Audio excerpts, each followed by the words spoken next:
Assalamualaikum warahmatullahi wabarakatuh. Alhamdulillahirrabbilalamin. Allahumma sholli ala sayyidina Muhammad wa ala ali sayyidina Muhammad. Alhamdulillah, kembali lagi di channel Nuansa Plogic, di mana di video kali ini kita akan sedikit ngebahas tentang sholawat. Karena kemarin-kemarin ini karena saya sibuk dengan drone gitu, jadi ya tahu sendirilah drone untuk pengoperasiannya gimana gitu, agak susah juga ya kan, karena mungkin dari beberapa faktor ya kan. Nah, sekarang kita ngebahas tentang sholawat, di mana sholawat itu kan merupakan suatu amalan yang benar-benar luar biasa gitu. Dari segi sholawat sendiri juga kan Gusti Allah itu benar-benar itu ibaratnya memberikan ampunan kepada orang yang bersholawat gitu. Dan juga Rasulullah juga berjanji kepada setiap orang bersholawat itu bakal memberikan syafaat di yaumil akhir sama yaumil kiamah ya kan. Nah, sekarang ngebahas tentang sholawat, itu kan banyak channel-channel YouTube yang tentang ngebahas sholawat, seperti Mbak Meliza ya kan, terus Ustadz Muklis Marsal ya kan. Karena saya sendiri juga kurang terlalu ibaratnya kurang terlalu menyimak gitu tentang channel-channel YouTube yang lain gitu, karena saya sendiri juga kan agak sibuk di dunia nyata gitu. Nah, sekarang untuk testimoni dari sholawat, mungkin kita akan sedikit ngambil dari kisah orang lain ya, dimana saya baca artikel gitu, dimana beliau itu benar-benar merasakan kedahsyatannya gitu, karena dari sholawat sendiri dia bisa segala sesuatunya terkabul gitu. Nah, ini kisah dari Mbak Lala Isnaini ya, selaku staf administrasi. Nah, dia itu merasakannya gini. Pertama, dia merutinkan sholawat itu dari tahun 2016 kalau nggak salah. Nah, gini bilangnya, saya tidak pernah merasakan bokek sama sekali katanya. Dia nggak pernah merasain gitu namanya bokeh gitu, meskipun dalam artian tanggal tua gitu, tapi nggak pernah ngerasain bokeh gitu. Ada aja rezekinya dari mana aja gitu. Nah, yang kedua, dia itu ya kan laptopnya kan rusak, terus dia nggak punya uang gitu, nggak punya sepeser pun gitu, katanya bilang. Nah, dia pinjam ke bude sekitar 6 juta gitu, dengan estimasi itu minimal untuk pengembalian utangnya itu sekitar 6 bulanan ya kan. Nah, sedangkan dia kan punya gaji ya sekitar kurang lebih itu 2 juta per bulan tuh ya kan. Nah, jadi untuk itu kan dia kan kuliah juga ya kan, untuk bayar SPP kan 1 juta itu. Nah, lalu dia bersholawat gitu sampai 2 bulan gitu. Sebenarnya nggak nyampe 2 bulan sih, sekitar pokoknya mah hampir 2 bulan gitu. Utangnya itu yang ke budayanya itu 6 juta itu lunas gitu, dilunasin gitu, seperti kayak gimana ya, ya rezekinya gitu dilancarin gitu. Nah, yang ketiga, dia itu setiap menghadapi ujian atau presentasi tugas yang rumit ya, alhamdulillah selalu lancar katanya, dan diberkahi katanya. Terus ibaratnya yang dimana kalau kata mahasiswa kan sebutnya ada dosen killer ya kan, dosen yang galak lah ibaratnya. Tapi ke dia mah gitu ibaratnya si dosen itu baik gitu, selalu dikasih gitu, kalau bahasa Sunda mah dibere ya kan. Jadi selalu dikasih itu nilai yang bagus gitu. Nah, yang keempat, pertengahan tahun ya kan, katanya tahun 2016 ya kan, dia itu sedang skripsi gitu. Pokoknya banyak sekali lah drama-drama gitu, karena saya juga ngerasain pernah kuliah gitu.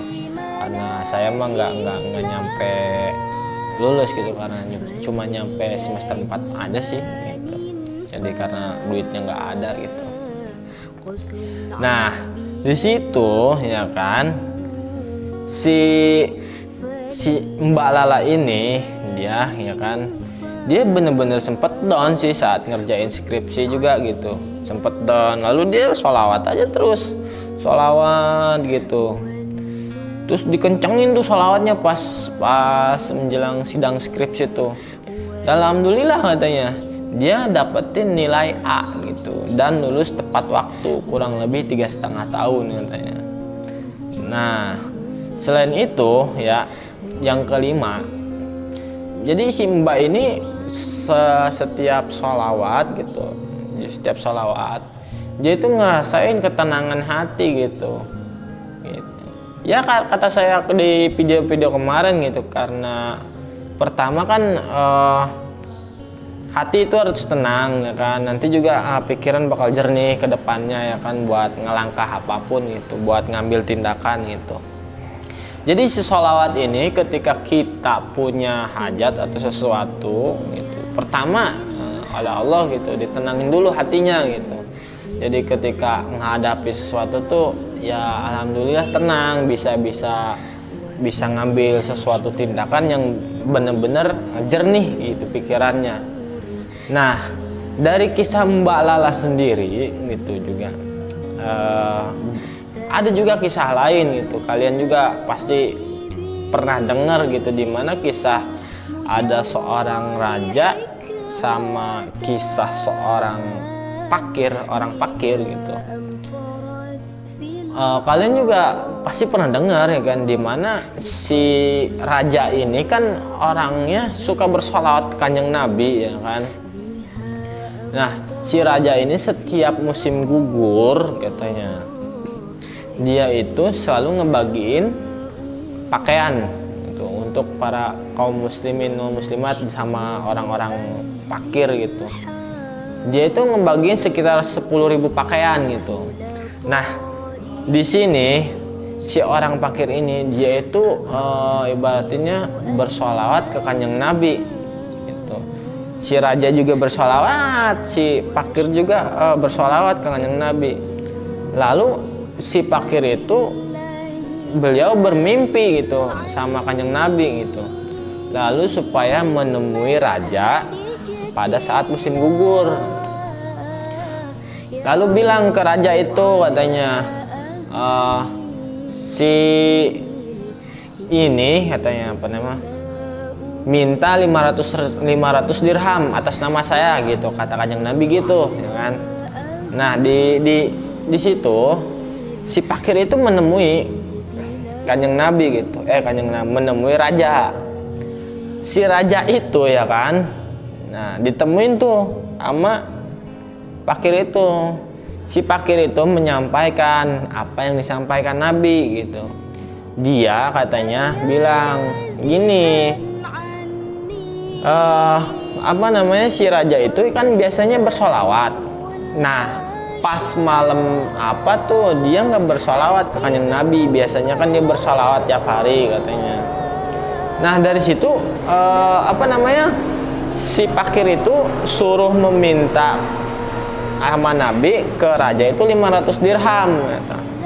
Tapi sama rajanya berapa coba yang dikasih? Itu 2.500 dirham. Kenapa 2.500 dirham? Pertama rajanya ngasih karena ngasih kabar gembira gitu ke raja gitu, dikasih 1.000 dirham karena dia udah menceritakan bahwa Nabi gitu ibaratnya mengingatkan bahwa dia nggak bersolawat hari itu. Dan yang kedua ya kan, dia dikasih juga 1.000 dirham untuk mengingatkan kelalaiannya untuk bersolawat ke Kanjeng Nabi. Yang ketiga, dia itu 500 dirham sesuai dengan permintaan apa yang disampaikan Nabi gitu. Jadi pada intinya yang tadinya kita butuhnya 500 gitu, dengan berkahnya sholawat kita lebih dapatnya gitu, 2.500 dirham gitu. Kita butuhnya 500 gitu, tapi dikasihnya 2.500 gitu. Sungguh luar biasa ya kan kedahsyatan sholawat gitu. Jadi pada intinya gini, ini kan raja kan sering bersolawat, sampai-sampai bersolawat itu tuh Nabi tahu, padahal kata raja sendiri dia bersolawat ke kanjeng Nabi, cuma dia sama Allah aja yang tahu kalau dia bersolawat ke kanjeng Nabi. Sedangkan ini fakir, ini orang fakir kan nggak tahu apa-apa ya kan tentang raja kesehariannya gimana ya kan. Nah di situ membenarkan raja tuh ya kan. Nah jadi sebenarnya mah untuk sholawat sendiri gitu nyampe ke kanjeng Nabi gitu. Ya kanjeng Nabi juga tahu gitu kita bersolawat. Oh karena di dalam bersolawat itu saya dengar dari guru saya itu tuh ada yang namanya malaikat. Malaikat ya mungkin dari kitab apa tuh waktu itu saya ngaji di Kobong pesantren. Jadi ada malaikat yang dimana tangannya itu banyak ya kan, tangannya banyak sampai sayap juga sampai banyak juga gitu. Nah setiap tangan itu ya malaikat kan ngomong gini, setiap tangan itu sama Allah diciptain untuk setiap tetesan hujan dia bisa nampung itu melalui tangannya. Tapi ketika bersolawat ada seseorang hamba yang bersolawat ke kanjeng Nabi gitu, meskipun itu satu dia nggak bisa nampung karena saking dahsyatnya gitu solawat. Hujan yang dimana turun dari langit segitu banyaknya itu bisa ditampung sama malaikat. Tapi ketika sholawat ke kanjeng Nabi cuma satu, itu malaikat gak bisa nampung padahal banyak tangannya gitu. Kita juga harus tahu ya kan bahwa benar-benar kedahsyatan sholawat itu benar-benar luar biasa. Jadi kalau misalkan ada keluh kesah atau segala rupa gitu, ya yang penting jalanin aja gitu, enjoy aja. Yang penting kita jangan lupa sholawat dan amalan-amalan yang soleh lainnya gitu. Jadi pada intinya kisah-kisah ini mungkin bisa jadi motivasi ya buat saya sendiri juga, biar sama rekan-rekan juga ya kan. Nah mungkin dari saya cukup sekian. Wabillahi taufik wal hidayah. Wassalamualaikum warahmatullahi wabarakatuh. Jangan lupa ya untuk like, komen, dan subscribe karena insya Allah saya akan bercerita kisah tentang sholawat setiap harinya ya. Karena mungkin dari beberapa rekan-rekan saya yang pengen juga dengar kisah-kisah yang lainnya, mungkin bakal saya angkat dan insya Allah saya usahain saya akan upload setiap harinya ya. Oke.